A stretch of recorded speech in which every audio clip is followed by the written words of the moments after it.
There are many chapters for exam 3. We talked about different topics such as parasites, how we kill organisms with disinfectants, antibiotics, and then we also talked about progression of disease, how organisms cause disease, and we also talked a little bit about epidemiology and nosocomial infections.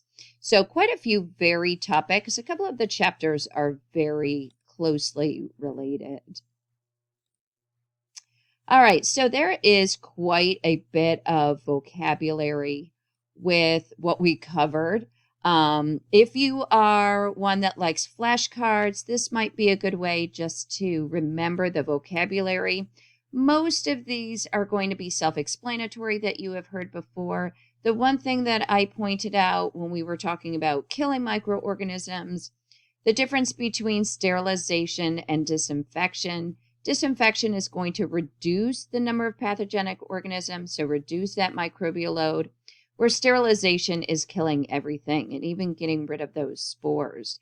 If we wanted to be specific about killing a fungus, this is when we would use something targeted for a fungus. We would use a fungicide.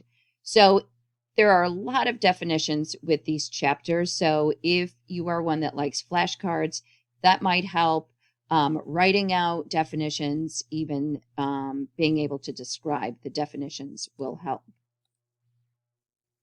So we talked a lot about these antimicrobial agents, and we got the chance to test them in lab. One of the things that we did was we tested a representative gram-positive and gram-negative organism because we know these antimicrobial agents will target organisms differently. We also know that certain strains might be a little more resistant than other strains. We talked about some of the different ways to kill these microorganisms. Temperature can also increase effectiveness, concentration, pH. One of the things that we talked about was using alcohol in the lab. We usually use not 100% alcohol, but something with water in it because that's necessary to denature proteins. So we know that different organisms are going to have different susceptibilities. We also know that even different strains can have different susceptibilities. And we were able to actually see that in lab when we were testing our antiseptics and disinfectants. So the test that we used the disc diffusion method. That's where we tested a chemical on a filter paper on a lawn of growth. And when we saw that zone of inhibition, if it was a large clearing, then we knew that the bacteria had been killed and it was effective. If there was growth all over that filter paper, or it was a small zone of inhibition, then we knew it was not effective. That is a very easy, quick way to find out if a disinfectant or antiseptic is effective or not effective. We also talked about some other things, like phenol is kind of like the gold bar standard. So again, different organisms are going to have different susceptibilities. So how do a lot of these chemical reagents work? Well, many of them are going to denature proteins. So remember, proteins have to maintain their tertiary function in order to, or their tertiary shape in order to function. So if these chemical reagents denature proteins, then they're not going to be able to work, and the bacteria is going to be compromised and it's not going to be able to live. We also know these chemical reagents can get through membranes. They can break down lipids and also affect their metabolism as well. So working on those enzymes. And remember, virtually all enzymes are proteins. So if we denature those enzymes, then the bacteria is not going to be able to undergo its metabolism. We also talked about some different ways to kill microorganisms. Heat is really the best way, and we talked a lot about the autoclave. So that is using steam heat under pressure. You can't really have a microlab without an autoclave.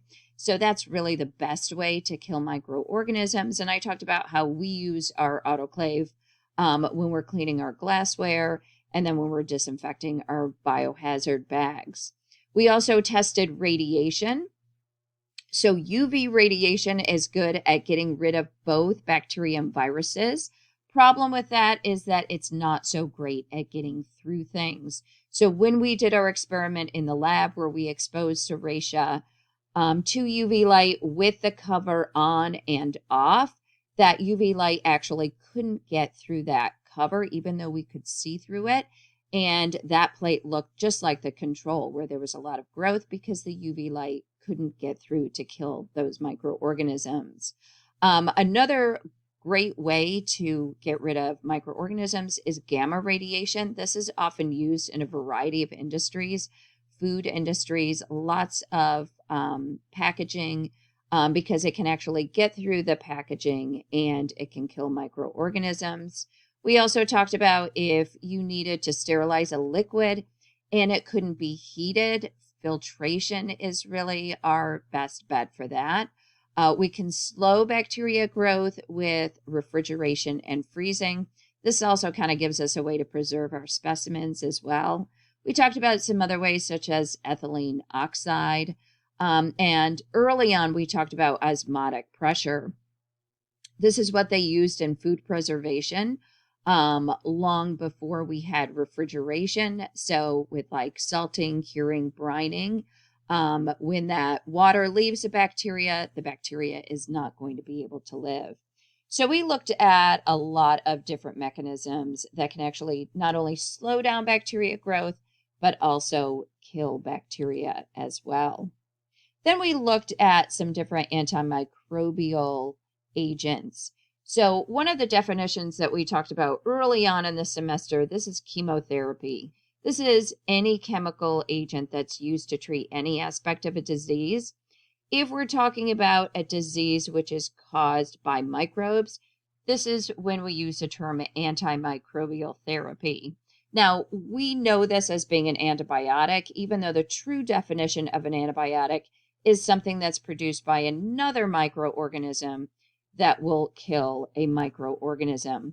We tend to use antimicrobial therapy and antibiotics interchangeably.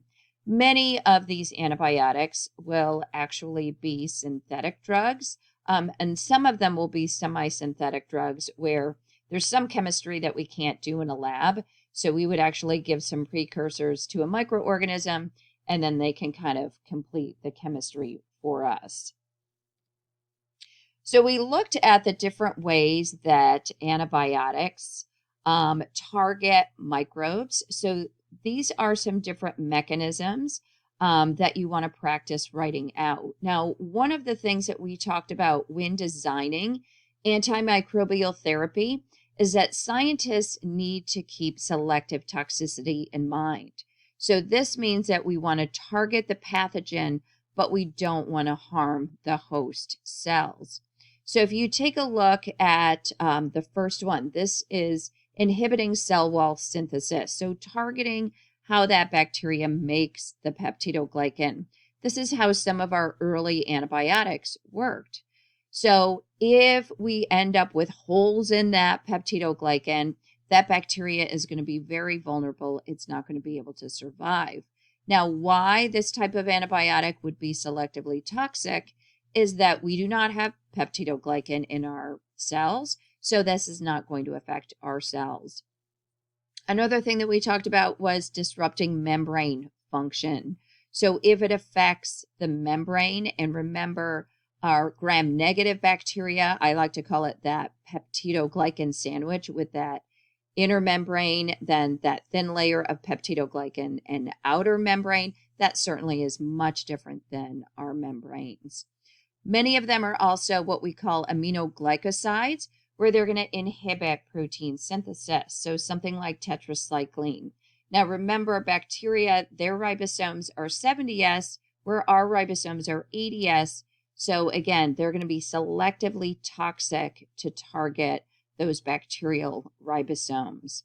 Some will actually interfere with metabolism and also interfere with nucleic acid synthesis. For both of these mechanisms, the enzymes that the bacteria use is going to be different than the enzymes that we would use.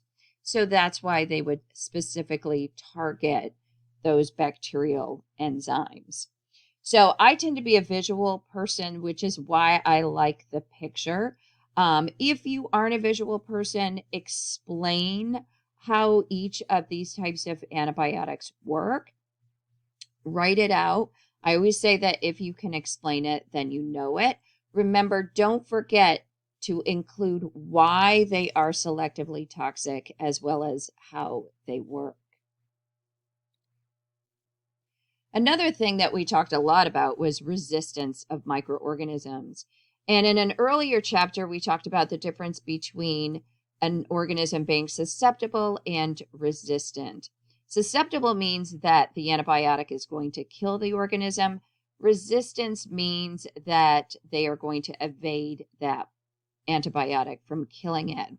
So we talked about that in the beginning when we talked about some of those unique mechanisms like conjugation and transformation, and how these resistant genes can actually travel quickly through bacterial populations. We didn't really get into those specific mechanisms of resistance until these later chapters.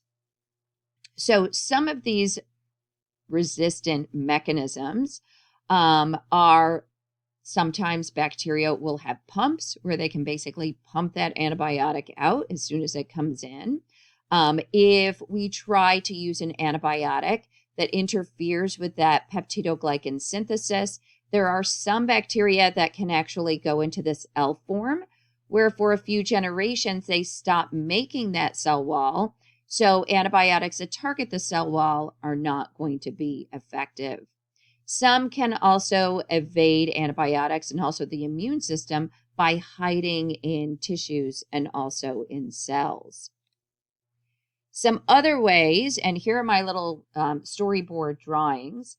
One way is alteration of targets. So if we design a drug to bind to a particular protein, if a mutation happens where now that drug no longer binds to it, now that antibiotic is no longer going to be effective. If a bacteria is able to prevent that antibiotic from getting through its membrane, it's going to be resistant.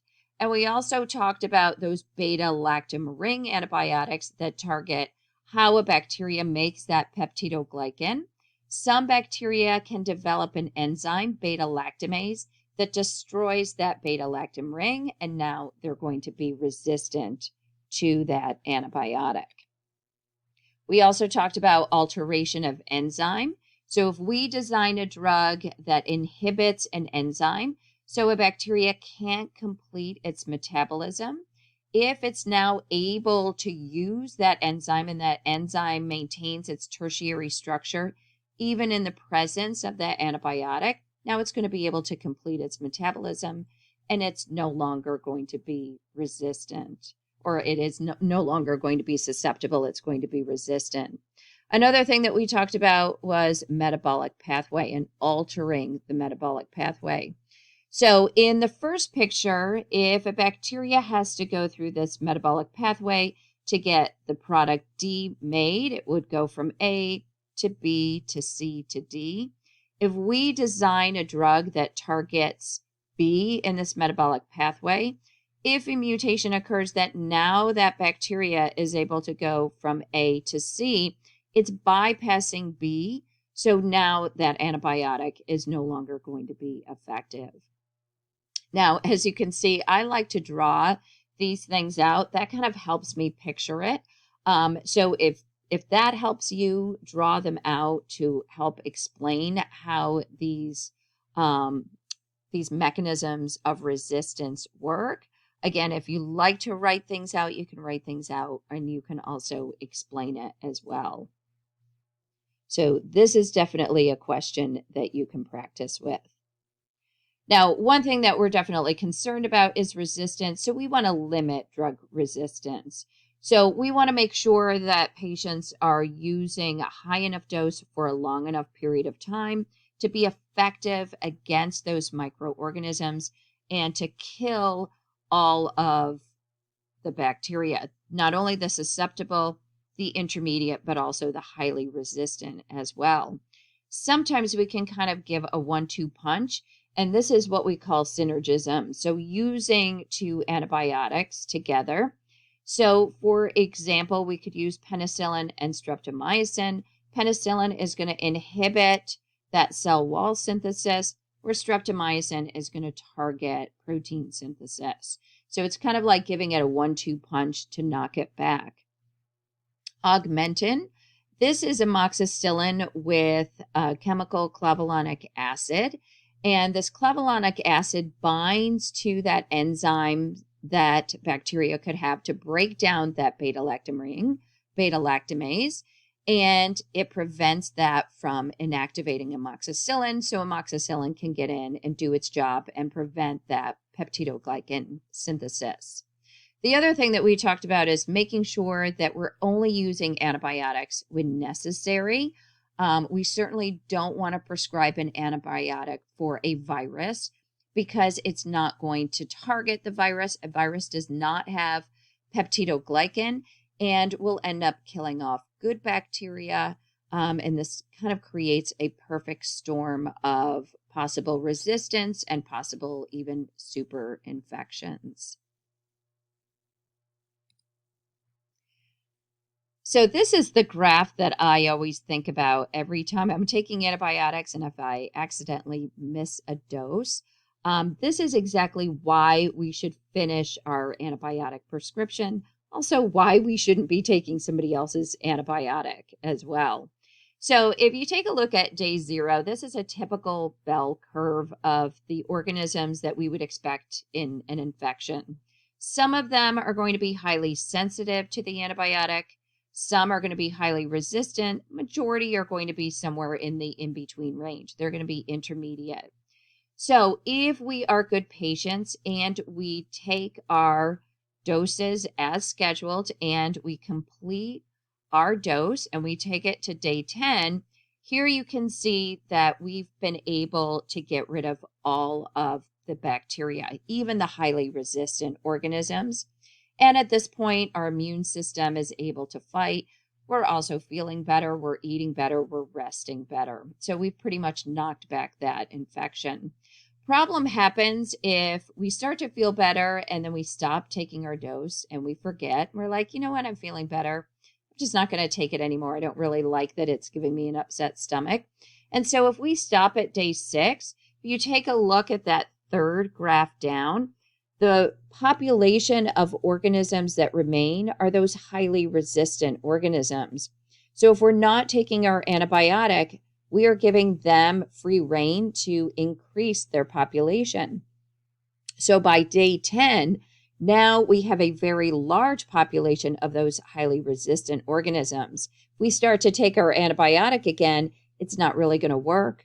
We're spreading these highly resistant organisms to other people, and we're probably going to have to go back to the doctor to get a second-line drug and hope that works. So this is a question that you're going to have to answer. This was also a question in one of your assignments. So practice writing it out. If it helps to draw the graphs, you can certainly do that. But remember, the key to this is that if we stop too soon, that highly resistant organism is remaining, and now we're giving it the ability to reproduce. And now that population is mainly going to be made up of those highly resistant organisms, and they're going to be even harder to kill. Then we got into sort of the overview of parasitology, which I have to admit is probably one of my favorite chapters. We started with a lot of definitions, and I used a tick as an example. And this was one of the questions in your assignment, looking at the different definitions and seeing which would actually apply to a tick that we are certainly familiar with in this area. So again, here are a lot of definitions. So if you like flashcards, you may want to use some flashcards. Always good to know the vocabulary, because when you are reading those questions, if you're not familiar with the vocabulary, it's going to be really difficult to answer those questions. So however it is that you like to go through vocabulary, learn vocabulary, use those methods, because knowing those terms is going to help you with answering questions. So one of the things that we talked about with parasites are vectors. We also talked about this with the transmission of diseases. So we spent a lot of time talking about malaria, which is caused by the Plasmodium protozoan, and it requires a biological vector. And that biological vector is a mosquito. It's a certain type of mosquito, the Anopheles mosquito. And it requires that vector to spend part of its life cycle. And that's what a biological vector is. Also helps to transmit to that definitive host. We also talked about mechanical vectors. I often call mechanical vectors accidental vectors, because if we have something like a fly that lands on a surface where there's parasitic eggs, accidentally those eggs are going to get stuck to the fly legs, and now it's going to fly off, land on maybe some food that then we eat. Now we're consuming those parasitic eggs. So the organism does not need to spend any time in that organism, part of its life cycle. It's just sort of hitching a ride. So that's a difference between a biological vector and a mechanical vector. And you should know the difference between both of those. Now, I know that we talked about many parasites and diseases in this chapter. As I've said from the beginning of the semester, this is not a human health and disease class, so you don't need to know a lot about symptoms and treatments. However, you should recognize the organisms and the category that they would fit under. So if I were to say salmonella, you should be able to recognize that that's a bacteria. If I were to say schistosoma, you should know that that falls under a Helminth category. So again, however it helps you to remember the parasite and whether or not it's a virus, a protozoan, a Helminth, a fungi, if it's flashcards or other means, that's what you want to do. So it's really just recognizing these different organisms and diseases. So then we started to talk more about how microorganisms can cause disease. So we talked about the difference between pathogenicity and virulence. Pathogenicity means that an organism has the capacity to cause disease, where virulence has to do with the intensity of the disease. Now, we know that pathogenicity can vary between organisms and even strains. If you remember talking about Griffith's experiment and transformation, that strep pneumonia, there was that virulent form that had the capsule, and then there was the non-virulent form that did not have the capsule. So we know that pathogenicity can vary.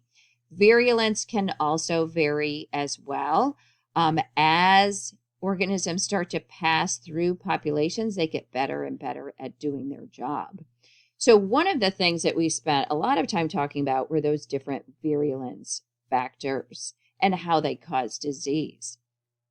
Now, from the very beginning of the semester, we have talked about how we have a lot of microorganisms on us and in us, and many are going to be resident microflora, where they are always there. And we talked about how they actually do a lot of good for us. So they help to outcompete that pathogenic bacteria. That's what we talked about with being the risk of being on long-term antibiotics, where not only are we going to get rid of the pathogen, but we're also going to get rid of that normal microflora, and that could set us up for a superinfection. Some microflora will be transient, where they're only going to be present for a certain period of time under certain conditions. But we've talked from the very beginning about how there's a lot of microbes on us and in us, and really many of them do a lot of good for us. Now, given the chance to move in places, bacteria will take that opportunity. And so bacteria, microorganisms are going to be opportunistic. So given the chance, they will move in. One of the things that I said is that hospitals are often the worst place for sick people because they're immunocompromised, and now they could potentially be exposed to many different organisms and resistant organisms. So when individuals are immunocompromised, they are going to be more prone to those bacterial infections. If a bacteria is in our gut, for example, E. coli, and there's some good E. coli, but if it happens to move into our urinary tract system, now it's a problem. But again, it's going to be opportunistic. Given the chance to take hold, it will. So there are a lot of microorganisms on us, but again, given the opportunity, they will move in and they could potentially cause infections. So this was another chapter with many definitions. And here are the definitions of classification of diseases. Many of these I think are self-explanatory. The two that I like to point out are iatrogenic and idiopathic because they're both I words. Remember, iatrogenic, this means that they're caused by medical treatments. We talked about that in another chapter, the nosocomial infections. And then idiopathic means it's of unknown cause. So I often think of, oh, I'm such an idiot. I have no idea what's causing this. These are the two definitions that I like to point out because, I like my letter association. So sometimes I kind of get a little confused with those. Now, we had the opportunity to explore some of these virulence factors and see them firsthand in lab. And we actually use these virulence factors. So these structural or physiological things that help microbes cause disease as well as survive. Remember, if an organism can survive, then that means it's going to be dangerous to us. Now, in our aerobic cocci lab, we actually use these virulence factors to help us identify our different aerobic cocci species. So some of these virulence factors could be things like adhesins. So they allow the bacteria to be kind of sticky and stick to cells. Remember, if it can stick to a cell, it's going to be dangerous to a cell. Enzymes that can break down host defenses and toxins. And we actually saw some of these in our lab. The easiest way for bacteria to get into our system is really through mucous membranes. And we did talk about the different modes of transmission that these microorganisms can use.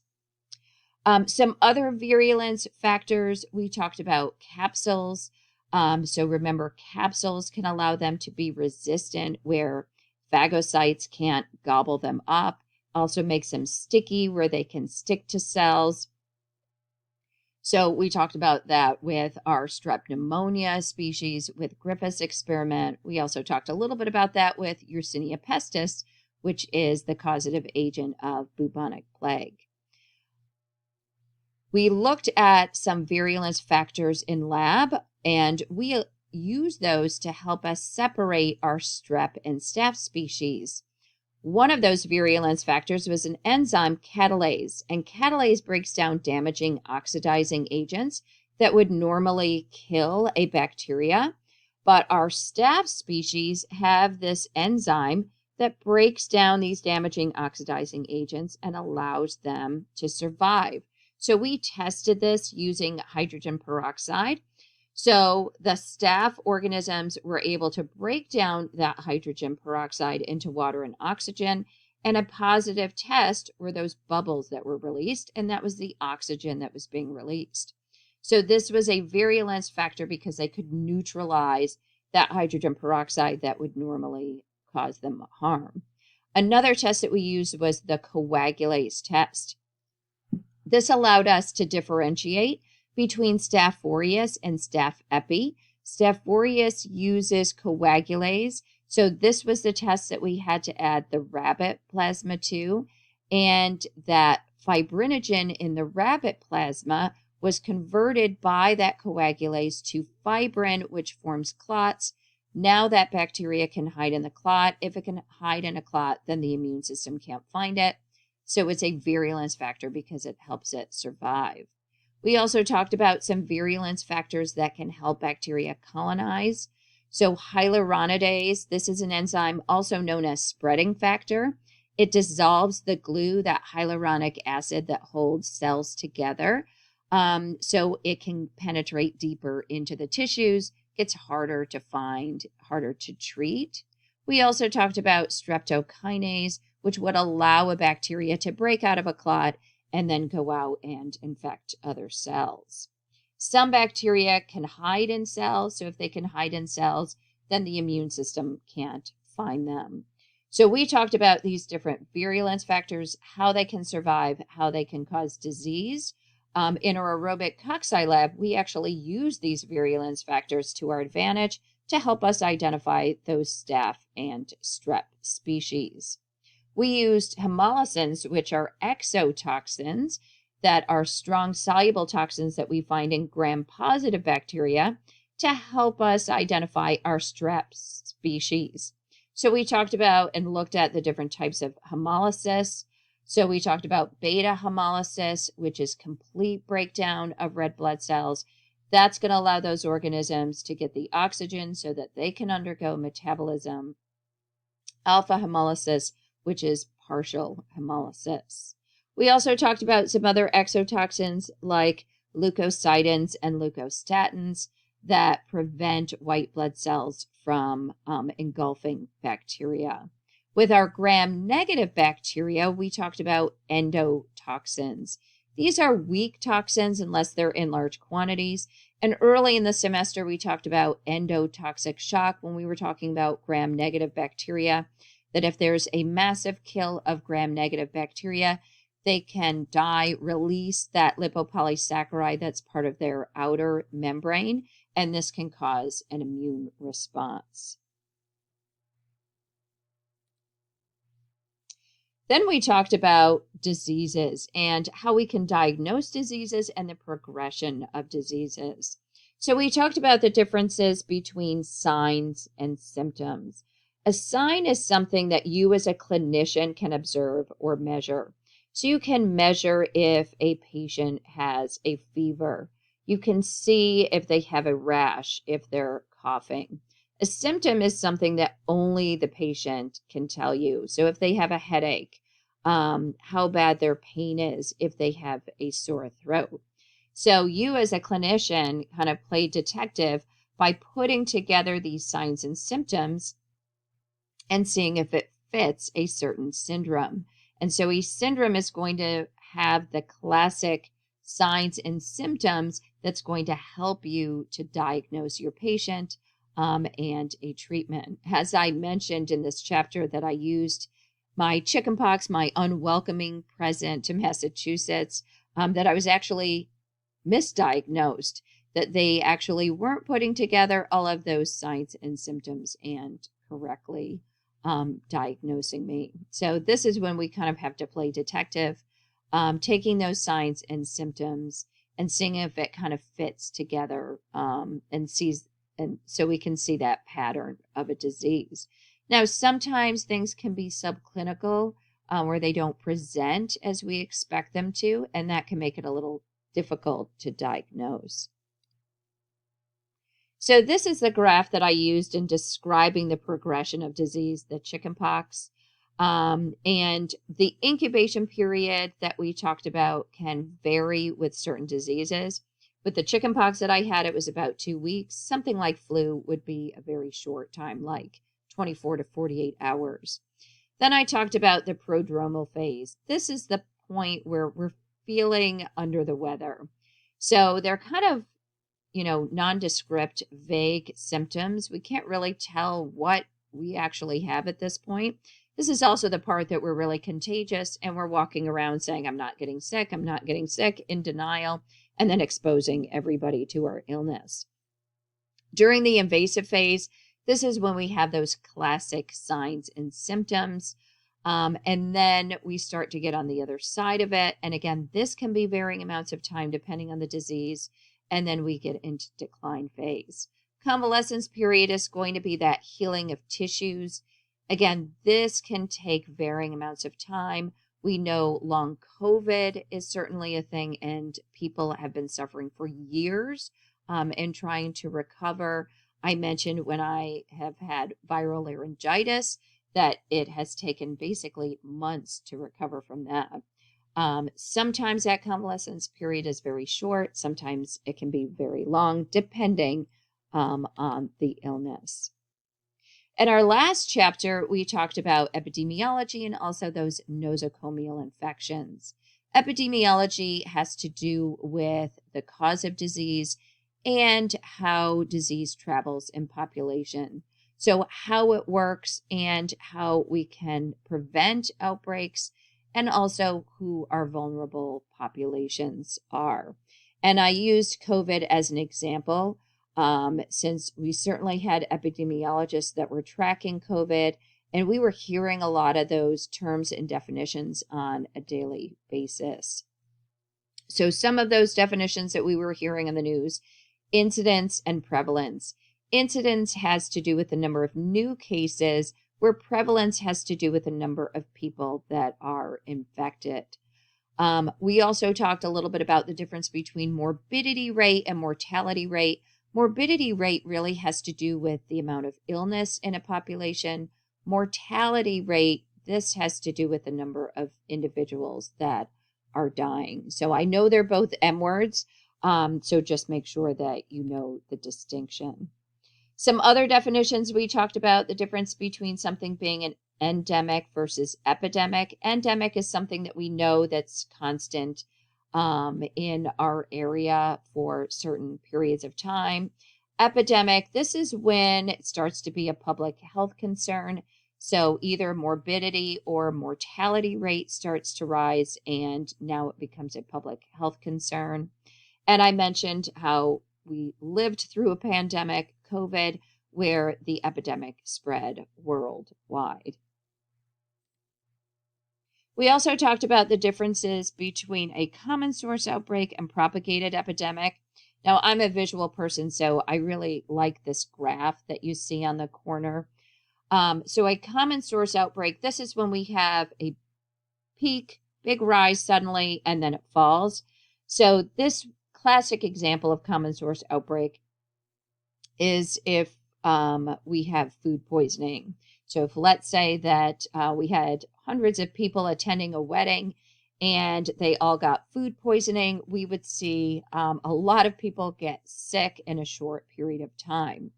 Propagated epidemic, this is typically what we see because usually things have to be passed from person to person.